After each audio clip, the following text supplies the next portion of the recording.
Good morning students. 12th class के next lecture में हम एक्सरसाइज 4 को कंटिन्यू करेंगे। हमने कल पढ़ा था सारणिक क्या होती है, हमारी सारणी को किस प्रकार से प्रदर्शित किया जाता है। आज हम पढ़ते हैं सारणिक के लिए जो हमारे पास उप सारणिक होगा और सहखंड होंगे उनके बारे में पढ़ेंगे। तो हमारा सबसे पहला टॉपिक है, आज हमारा टॉपिक होगा उप सारणिक व सहखंड। उप सारणिक व सहखंड। तो देखिए हमारे पास चाहे 2x2 कोटि का हो या 3x3 कोटि का हो, जो उप सारणिक होता है, सबसे पहले हम यहाँ पर उप सारणिक की बात कर लेते हैं। तो उप सारणिक किस प्रकार से ज्ञात करेंगे, तो उसका तरीका सेम रहेगा, चाहे 2x2 कोटि का हो या 3x3 कोटि का हो। तो हमारे पास जैसे यहाँ पर ए है, मैट्रिक्स ए आपको दे रखा है, सॉरी सारणिक ए दिया हुआ है, A11 A12 A13 A21 A22 A23 और A31 32 और 33। 3x3 का हमारे पास क्या एक सारणिक दिया हुआ है एक। तो इसके लिए जो उप सारणिक ज्ञात करते हैं वो क्या करते हैं, जो हमारे अवयव दे रखे हैं उनके संगत क्या करेंगे, हम यहाँ पर उप सारणिक ज्ञात करेंगे। जैसे A11 है, इसके जो संगत होगा हमारे पास उप सारणिक वो अलग होगा, A12 के संगत अलग होगा। इसी प्रकार A13 है, इसके संगत जो उप सारणिक होगा, इसके लिए उप सारणिक वो क्या होगा, अलग होगा। तो हम यहाँ पर बात कर लेते हैं सबसे पहले A11 के लिए उप सारणिक।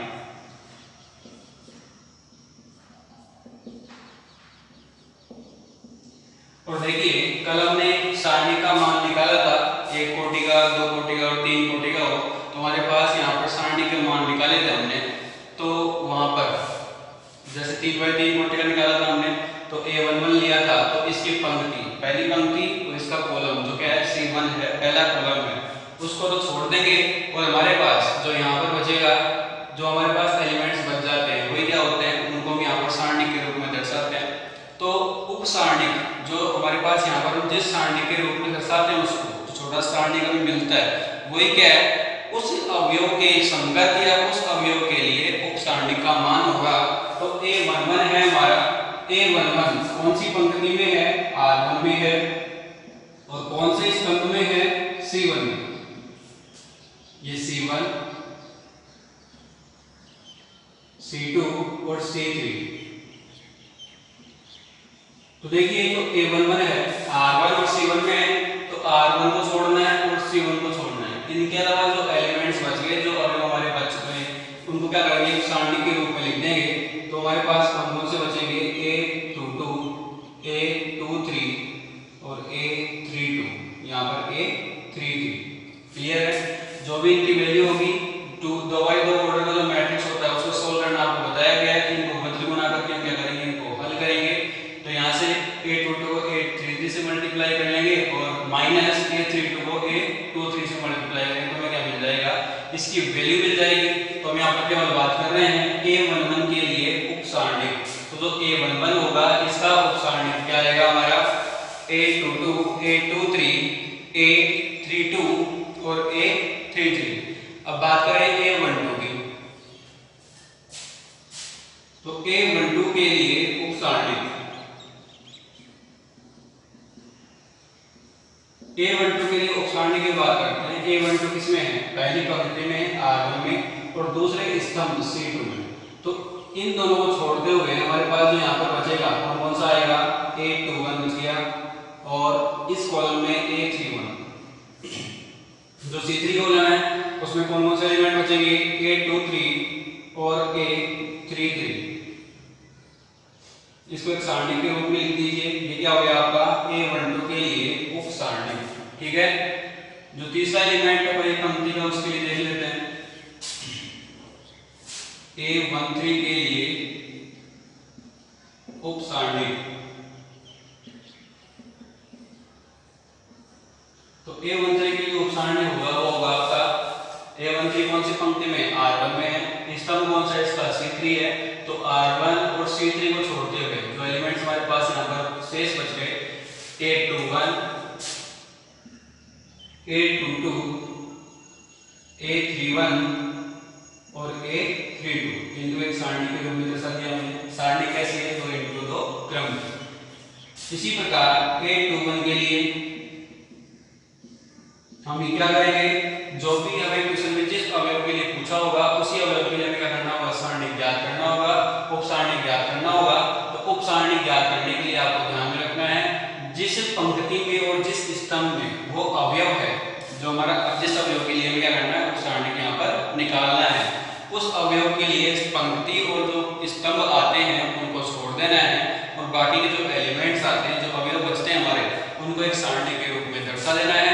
तो उस सारणी का मान निकाल लीजिए। वही क्या होगा? आपका जो हमारा एलिमेंट के लिए उप सारणी का मान पूछा गया है वही उसका मान होगा। जैसे A21 की बात करते हैं, 21 किसमें है? जो दूसरी पंक्ति है R2 और जो हमारा स्तंभ है C1। पंक्ति कौन सी है? R2 है और स्तंभ कौन सा आपका? C1 है। तो इन दोनों का करके हम छोड़ देंगे तो हमारे पास बचेगा A12 A13 A22 और A23। ठीक है। इसी प्रकार A22 के लिए उप सारणी, तो A22 के लिए उप सारणी की बात करेंगे। जो हमारा A22 एलिमेंट है, अवयव है, जो दूसरी पंक्ति में है और दूसरे स्तंभ में है, तो इसको और इसको हम छोड़ देंगे तो हमारे पास कौन से एलिमेंट आएंगे? A11 A13 A31 और A33। ये हो गया आपका अवयव A22 के लिए उप सारणी। अब बात करते हैं अगला एलिमेंट A23 है। तो A23 के लिए उप सारणी बिल्कुल उसी प्रकार निकालना है, चाहे कोई सा भी एलिमेंट हो। मेथड वही रहेगा उप सारणी का निकालने का कि जिस पंक्ति और जिस स्तंभ में हमारा अवयव है उनको छोड़ते हुए बाकी अवयवों को एक हमारा 2x2 ऑर्डर का एक मैट्रिक्स होता है उसके रूप में हमें दर्शाना होगा। इसके लिए जब हमारे पास मैट्रिक्स कैसा हो? 3 इंटू 3 क्रम का मैट्रिक्स हो। तो हमारे पास A23 की बात करते हैं तो A23 है वो किसमें है? दूसरी पंक्ति में है और तीसरे स्तंभ में। इन दोनों के अलावा हमारे पास जो बचेगा वो क्या होगा? A11 A12 A31 और A32। यह हो गया हमारे पास दूसरी पंक्ति के अवयवों के लिए उप सारणी। अब जो तीसरी पंक्ति है इसके लिए भी इसी प्रकार करते हैं। चलिए देख लेते हैं A31 के लिए उप सारणी। A31 के लिए जो A31 है पहले कॉलम में और तीसरी पंक्ति में है, तो इन दोनों को छोड़ो तो हमारे पास आएगा A12 A13 A22 और A23। हमारे पास ये जो एलिमेंट्स हैं वो शेष बचेंगे, ये अवशेष बचेंगे, इनको हमने सारणी के रूप में लिख दिया है। आगे A32 के लिए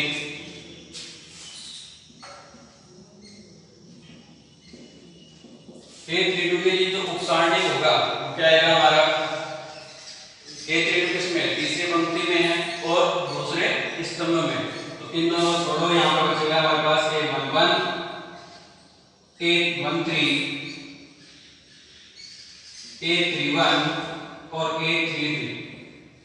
और इसी प्रकार हमारे पास आएगा A33 एलिमेंट के लिए, सॉरी A32 का हमने थोड़ा सा रॉन्ग लिख दिया। यहाँ पर आएगा 21 और यहाँ पर आ जाएगा 23, क्योंकि A32 है वो किसमें? तीसरी पंक्ति में है और दूसरे स्तंभ में। तो इन दोनों को छोड़ेंगे तो A11 बचेगा, A21 A13 और A23। चलिए आगे देखते हैं A33 के लिए उप सारणी। तो जो उप सारणी होगा इसका मान निकालने के लिए तो A33 है, पहले देखते हैं कौन सी पंक्ति में? तीसरी में। इसको छोड़ देंगे। कौन से स्तंभ में? तीसरे स्तंभ में। तो हमारे पास जो तीसरा कॉलम और तीसरी जो हमारी पंक्ति है इसको हमने छोड़ दिया है। तो हमारे पास यहाँ पर शेष बचेंगे A11 A12 A21 और A22। तो हमारे पास ये है किसी भी 3x3 ऑर्डर का जो मैट्रिक्स होगा, सॉरी सारणी होगा, उसके अवयवों के लिए उप सारणी का मान, उप सारणी का मान निकालना आप लोगों को बता दिया गया है। इस प्रकार से निकालना है। एक बार इसको आप नोट कर लीजिए, उसके बाद में आगे देखते हैं।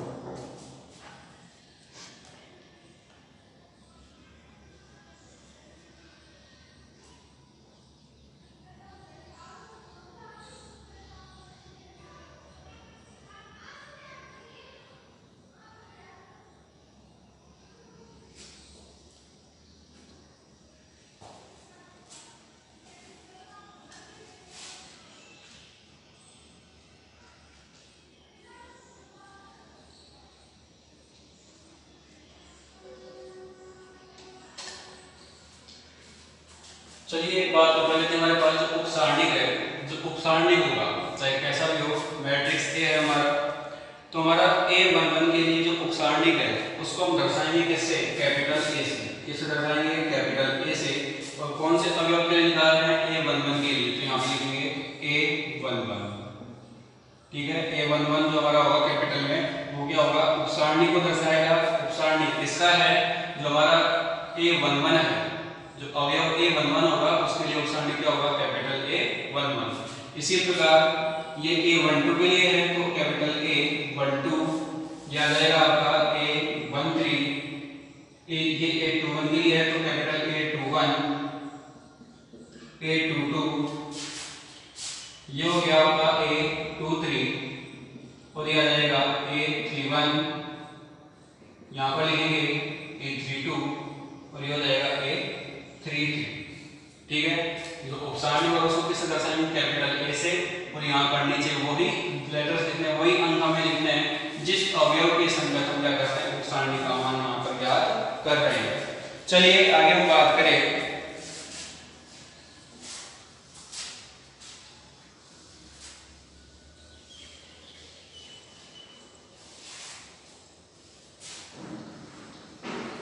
तो आगे हम देखते हैं यहाँ पर इसके लिए कोई भी जो सारणी दिया हुआ है उसके लिए सहखंड क्या होता है, सहखंड कैसे निकालते हैं।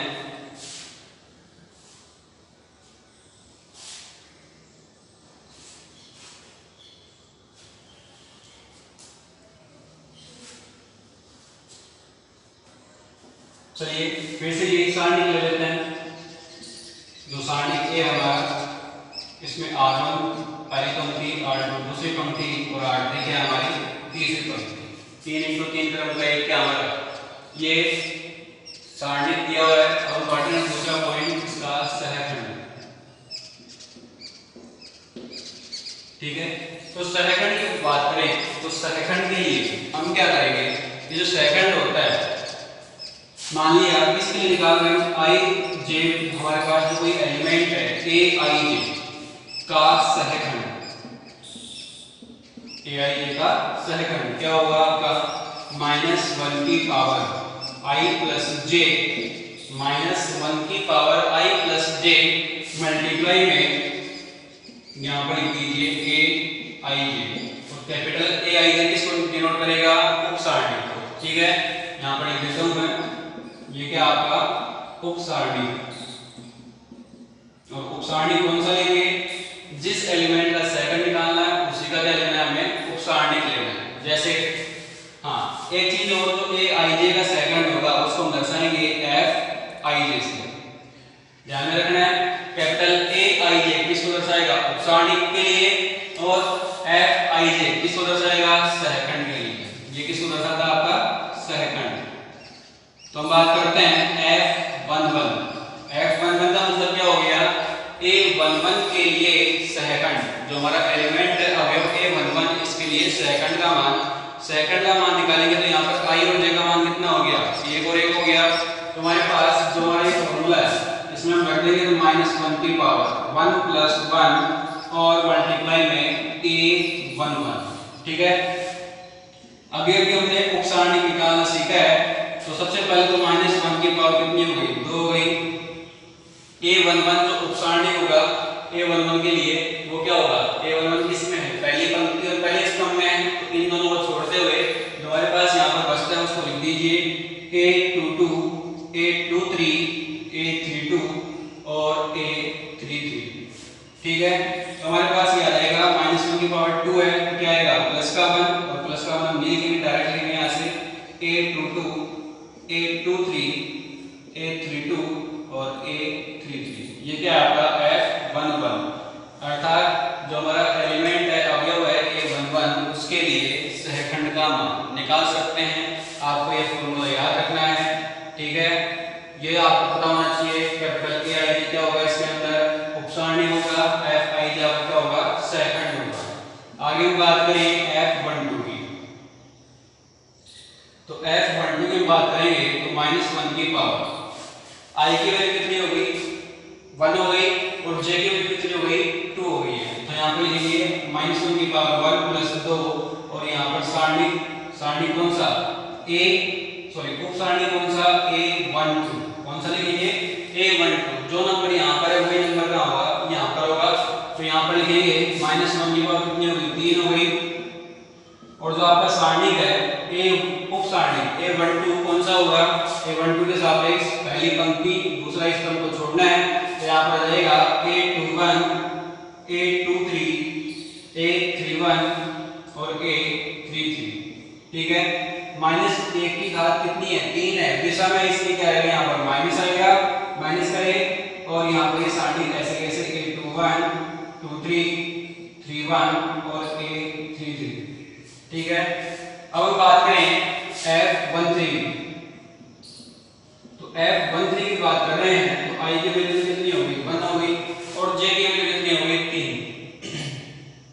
तो किसके सापेक्ष निकाल रहे हैं हम, अवयव कौन सा हमारा A13 है, इसके लिए -1 की घात I का मान 1 प्लस में J का मान 3 और इसका जो उप सारणी होगा क्या होगा A13, तो -1 की पावर कितनी होगी 4 हो गई है। ठीक है, अब A13 निकाल रहे हैं उप सारणी, तो हमारे पास जो A13 है किसमें है R1 में है और C3 में है, तो इन दोनों को छोड़ दो और बाकी जो बच गया उसको लिखो यहाँ पर। तो यहाँ पर आ जाएगा A21 A22 A31 और A32। -1 की घात 4 है, सम है, सम होने पर हम क्या लिखते हैं इसको प्लस का लिखते हैं, अर्थात ये क्या हो गया A21 A22 A31 और A32। क्लियर है यहाँ पर।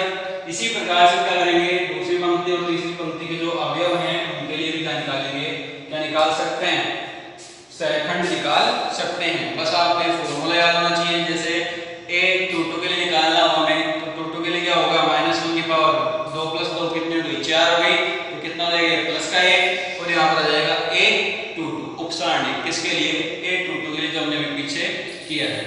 ठीक है, तो इस प्रकार से आप सेकंड निकाल सकते हैं, एक बार इसको नोट कर लीजिए, इसके बाद में आगे देखते हैं।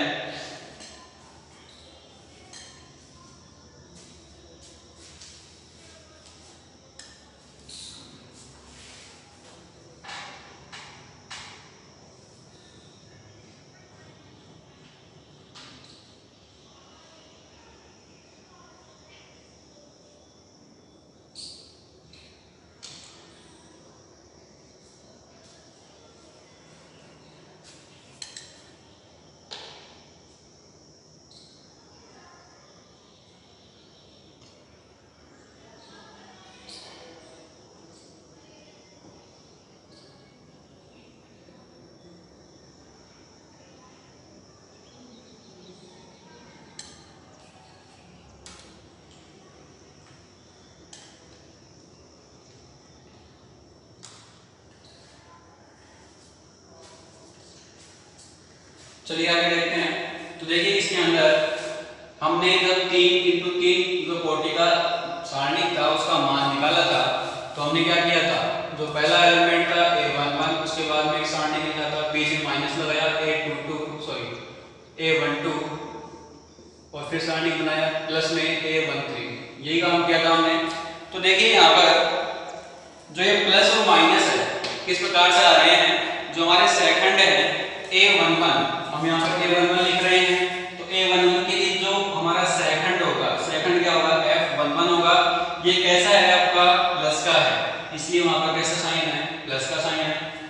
F12 A12 के लिए क्या लेंगे F12 क्या होगा आपका माइनस का होगा, इसलिए यहाँ पर माइनस का साइन आएगा बीच में। ठीक है, आगे A13 के लिए होगा, तो हमारे पास ये कैसा है प्लस का है, इसलिए यहाँ पर साइन कैसा होगा आपका प्लस का होगा, इसलिए हम क्या करते हैं प्लस और माइनस लेकर चलते हैं। तो आप लोगों को ध्यान रखना है, यदि इन दो नंबरों का संख्या जो इन दो नंबरों का योग क्या होता है सम संख्या होती है, तब तो क्या आएगा प्लस का, और विषम संख्या होती है तब क्या आएगा माइनस का। इसलिए मैंने आपको कहा था कि A21 के सापेक्ष करते हैं तो क्या आता है पहले माइनस फिर प्लस और फिर माइनस। तो हम ये भी लिख सकते हैं कि हमारे पास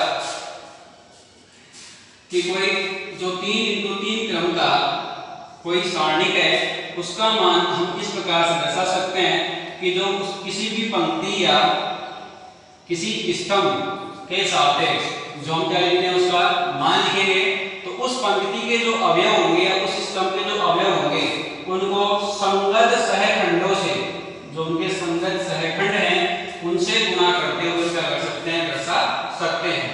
तो चलिए एक बार इसको यहाँ पर लिखते हैं। तो हम यहाँ पर बात करते हैं डिटरमिनेंट्स ऑफ ए, जो हमारा सारणी के है इसका मान देखते हैं, जो कि हमने कल ही देखा था। तो हम यहाँ पर बात कर लेते हैं स्तंभ C1 के सापेक्ष। स्तंभ C1 के सापेक्ष सारणी का मान या प्रसार जिसको हम कहते हैं, ठीक है, यहाँ पर लिखेंगे प्रसार। हमारे पास डिटरमिनेंट ऑफ ए हमारे पास क्या आएगा, सबसे पहले A11 लिखा था हमने, इसको जिस पंक्ति और जिस स्तंभ में उसको छोड़ते हुए जो एलिमेंट आएगा उसको ऐसे कैसे लिख दिया, A22, A23, A32 और A33। फिर क्या लगाया था हमने, माइनस, ठीक है, ये प्लस का तो लगा हुआ माइनस का। तो हमारे पास स्तंभ के सापेक्ष निकाल में पहला एलिमेंट A11, तो दूसरा क्या होगा आपका A21। तो यहाँ पर लिखेंगे A21 और इसके लिए जो सारणी होगा क्या होगा, इस पंक्ति और इस स्तंभ को छोड़ते हुए A12, A13, A32 और A33। प्लस में हमारे पास यहाँ पर आ जाएगा अगला एलिमेंट कौन सा होगा, तीसरा A31, यहाँ पर लिखेंगे A31 और इस पंक्ति और इस स्तंभ को छोड़ते हुए यहाँ पर आएगा A12, A13, A22 और A23, ठीक है। इसी प्रकार से निकाला था हमने कल इसका मान या प्रसार।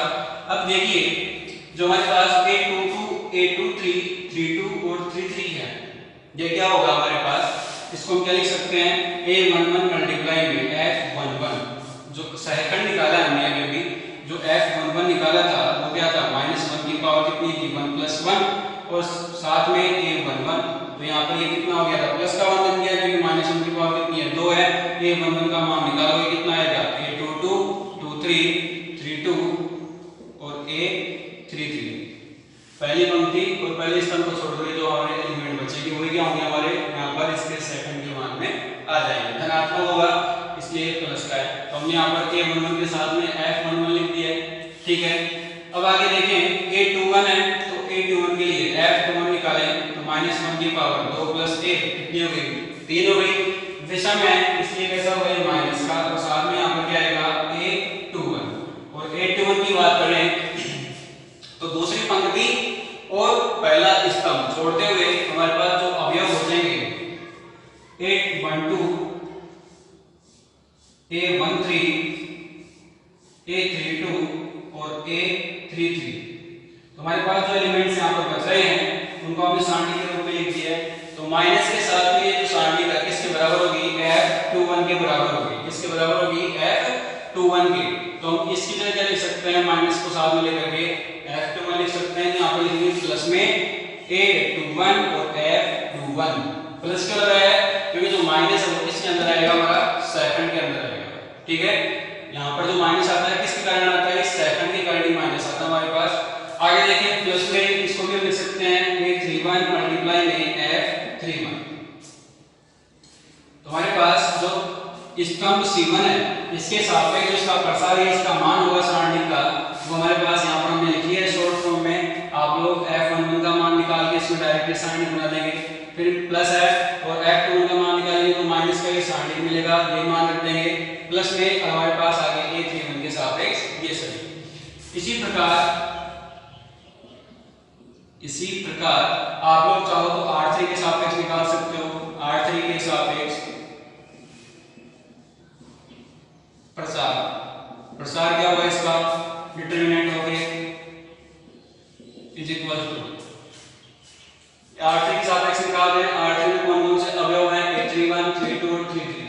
तो सबसे पहले A31 लिखेंगे, इसके संगत जो सेकंड होगा वो लिख देंगे मल्टीप्लाई में, प्लस दूसरा एलिमेंट क्या है, A32 है और यहाँ पर F32 प्लस में A33, तो इसके मल्टीप्लाई में इसका सेकंड क्या होगा, F33।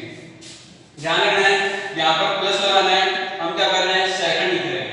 अब जब सेकंड का मान लिखेंगे तो यहाँ पर बीच में क्या आ जाएगा, माइनस आ जाएगा। माइनस क्यों आएगा, क्योंकि ये हमारे पास 3 और 2 दोनों को जोड़ेंगे तो -1 के बाद 5 आएगी, कितना हो जाएगा, -1, जबकि यहाँ पर 3 और 1 कितना है, 4 है, इसलिए प्लस का हो जाएगा। -1 जैसे लिखा 4 होने का मतलब क्या है प्लस का 1 और 3 क्या है 6, ये भी कैसा है सम संख्या है इसलिए -1 लिखा 6 होगी तो यहाँ पर क्या आएगा प्लस आएगा। वो हमारे पास बाद का काम है। हमने यहाँ पर क्या किया है जो सारणिक है उसका मान या प्रसार अवयव तथा सहखंडों के गुणनफल के योग के रूप में यहाँ पर दर्शाया है। एक बार इसको नोट कीजिए, फिर देखते हैं आगे एक एग्जांपल।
चलिए एग्जाम्पल की बात करते हैं। तो एग्जाम्पल नंबर 1 दिया हुआ आपका, आप में से कुछ लोगों ने कर भी लिया होगा इसको।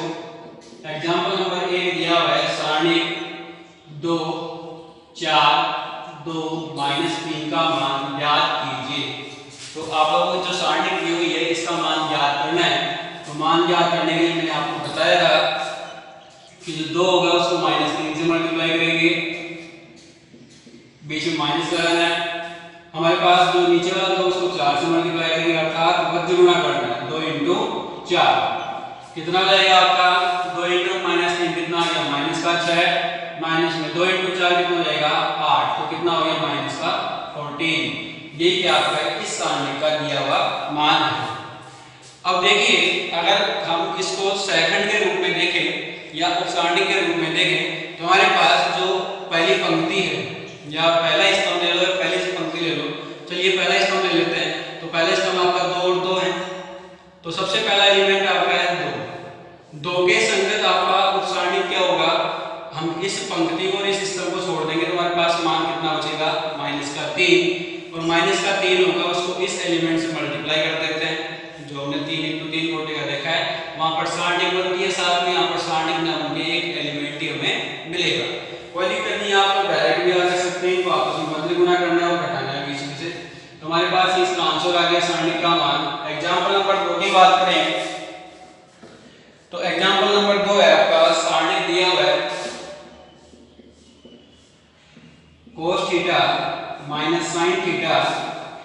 sin थीटा और cos थीटा का मान ज्ञात कीजिए। जो ये सारणी दिया हुआ है इसका मान हम ज्ञात करेंगे। बिल्कुल उसी प्रकार से इनको क्रॉस मल्टीप्लाई करेंगे आपस में। तो cos को cos से करना है और sin को माइनस के sin से। तो सबसे पहले cos थीटा को cos थीटा से मल्टीप्लाई करेंगे, आएगा cos स्क्वायर थीटा, बीच में माइनस लगाएंगे, sin थीटा को माइनस के sin थीटा से मल्टीप्लाई करेंगे, आएगा माइनस का sin स्क्वायर थीटा। तो यहाँ से cos square theta minus minus plus क्या आ जाएगा आपका sin स्क्वायर थीटा। तो आप लोगों ने 10th क्लास में पढ़ा था कि sin square theta plus cos square theta कितना होता है 1 होता है। तो यहाँ पर जो हमारा सारणी दिया हुआ है इसका मान कितना आ गया आपका 1। कर सकते हैं ऐसे क्वेश्चन, सिंपल से हैं। अब बात करते हैं एग्जांपल नंबर 3 और एग्जांपल 3 दिया हुआ है आपको कि सारणी 3 11 -1 5 2 0 10 3 और 0 का मान ज्ञात कीजिए। जो सारणी दिया हुआ उसका मान ज्ञात कीजिए। तो देखिए आप लोग किसी भी पंक्ति या किसी भी स्तंभ के सापेक्ष इसका मान ज्ञात कर सकते हैं। 3 × 3 40 का है हमारे पास, 3 × 3 40 का है। लेकिन हम ऐसी पंक्ति या ऐसा स्तंभ चुनेंगे जिससे कि हमें कम से कम कैलकुलेशन करनी पड़े, कम से कम हमें इसके हमें क्या करना पड़ेगा, गणना करनी पड़ेगी। तो देखते हैं कि 3 -3 11 और -1 तीनों को अगर हम लेते हैं तो मल्टीप्लाई करना पड़ेगा, लेकिन ये C1 ये C2 और ये C3, तो जो हमारा C3 है स्तंभ नंबर 3 उसके अंदर जीरो की संख्या कितनी है, 2 जीरो है। तो ये हमारे पास हम इस स्तंभ को लेकर क्या करते हैं, इसका प्रसार करेंगे, इसका मान निकालेंगे। तो हमारे पास जो इसका मान आएगा हम इजीली क्या कर सकते हैं, कैलकुलेट कर सकते हैं, निकाल सकते हैं। तो आप लोगों को जो हमारा सारणी दिया हुआ है उसमें ऐसी पंक्ति या स्तंभ चुनना होगा जिसमें ज्यादा से ज्यादा क्या होंगे, जीरो होंगे। तो देखिए जो हमारा स्तंभ C3 है, C3 के सापेक्ष प्रसार, C3 के सापेक्ष प्रसार निकालते हैं। तो यहाँ पर देखेंगे C3 में हमारे पास सबसे पहला एलिमेंट क्या है, माइनस का 1 है, ठीक है। -1 किसमें है, पहली दो पंक्ति, और तीसरा क्या है हमारा स्तंभ, पहली पंक्ति और तीसरा स्तंभ। तो पहली पंक्ति और तीसरे स्तंभ को छोड़ते हुए हमारे पास क्या क्या है, उनको सारणी के रूप में लिख दीजिए, 5 2 10 और 3, बीच में लगाएंगे माइनस, ठीक है। ये कौन सा है, 1 3 है, 1 और 3 जोड़ा 4 है, इसलिए हमारे पास कैसा हो गया, प्लस का लिखा हमने। ये माइनस से कौन सा है, जो हमारा अवयव है उसका मान है। अब इससे आगे आपको कुछ भी जोड़ना घटाना नहीं है, डायरेक्ट अगर ये प्लस का है तो अगला कैसा होगा, माइनस का होगा, और अगर पहला माइनस का है तो दूसरा कैसा होगा, प्लस का। तो यहाँ पर माइनस लगाएंगे। दूसरा एलिमेंट क्या हमारा C3 में 0 है, यहाँ पर सारणी चाहो तो लिखो, नहीं तो छोड़ दो, कोई दिक्कत नहीं है, ठीक है। तो हम नहीं लिखेंगे, यहाँ पर सारणी के गुणा करने पर क्या आएगा आपका 0। अगला एलिमेंट प्लस में लिखेंगे, पहला प्लस, दूसरा माइनस, तीसरा प्लस, और तीसरा एलिमेंट क्या है, तीसरा का मतलब क्या हमारा 0 है, तो यहाँ पर 0। तो देखिए हमने C3 क्यों चुना है, क्योंकि C3 चुनने पर हमारे पास दो हमें सारणी को हल ही नहीं करना पड़ेगा, क्योंकि 0 से गुणा करने पर हो जाएंगे, 0 हो जाते हैं। तो यहाँ पर देखते हैं -1 को गुणा करेंगे, 5 × 3 15 और 10 × 2 20, तो 15 में से 20 घटाएंगे, ये माइनस का 1 मल्टीप्लाएंगे माइनस का 5, कितना हो गया, प्लस का 5। ये क्या आपका इस सारणी का मान है। आप लोग अगर R1 के सापेक्ष, R2 या R3 के सापेक्ष या C1 और C2 के सापेक्ष में निकालते तो कितना मिलता आपको मान, इसका प्लस का 5 ही मिलता है। तो क्लियर है, यहाँ पर आप लोग इसका सारणिक, उपसारणिक, यहाँ पर हमने सेकंड पढ़ा है, सारणी का प्रसार या मान पढ़ा है हमने। तो इस जो इसकी थ्योरी थी 4.1 की, एक्सरसाइज 4.1 की, वो हमने कंप्लीट कर ली है, साथ में 3 एग्जांपल भी कर लिए हैं। तो इसके एग्जांपल्स और क्वेश्चन सोल्व करिएगा। कल हम जो नेक्स्ट क्लास